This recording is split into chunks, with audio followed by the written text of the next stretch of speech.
The the business about unhooking pieces of ourselves is really interesting.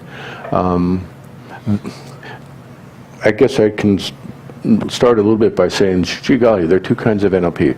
The NLP from the 1970s, which has not evolved that much. It's gotten more complicated, but hasn't evolved that much. Where the objective was to, and now I'm going to raise my voice a slight little bit and, like annihilate your limitations. Smash your limiting beliefs. Destroy your blocks. And it was the 70s, and it was a bunch of, it was Santa Cruz, and they were trying to counter the flow of humanistic psychology, which was a big improvement on behaviorist psychology, but they were kind of countering the flow of humanistic psychology where you had incense and cushions, and you really breathe, man. Breathing, yeah. And not that breathing's not valuable, but they were wanting to go get something done, and then went off the deep end, right? So our version of NLP, the thing that just instinctively seemed to me to make much more sense is, for example, if we do try to eliminate or as you say so nicely, unhook part of ourselves, yeah?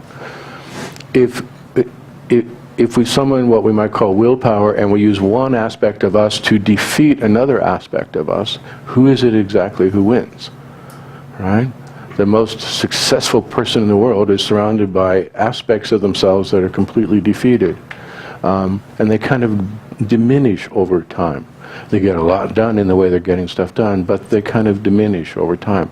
That doesn't seem to be that constructive or that creative. So what we don't do is we don't annihilate anything and obliterate stuff. We just include, appreciate like crazy, and allow to rewire, or which is to say allow aspects of our experience to catch up with the rest of us, right?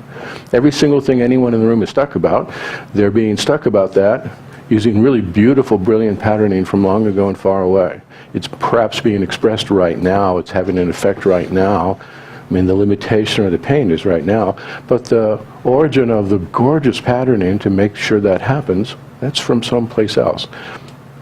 We don't want to cut it off and throw it away. It's filled with us. It's filled with something really beautiful and special that's part of us. We just want to give it a chance to catch up. It's like having whatever computer you're using the operating systems from like 1984 on Tuesdays and Thursdays, and the rest of the time it's okay, right?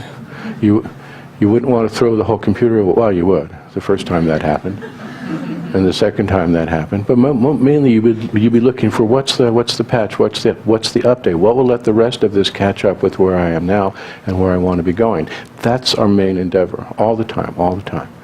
And whether we're just working with kind of low-key things like I would like to have a clean desk, which is an outcome when students are learning to practice in the foundations class. They very often offer that as an outcome. I would like to have a clean desk.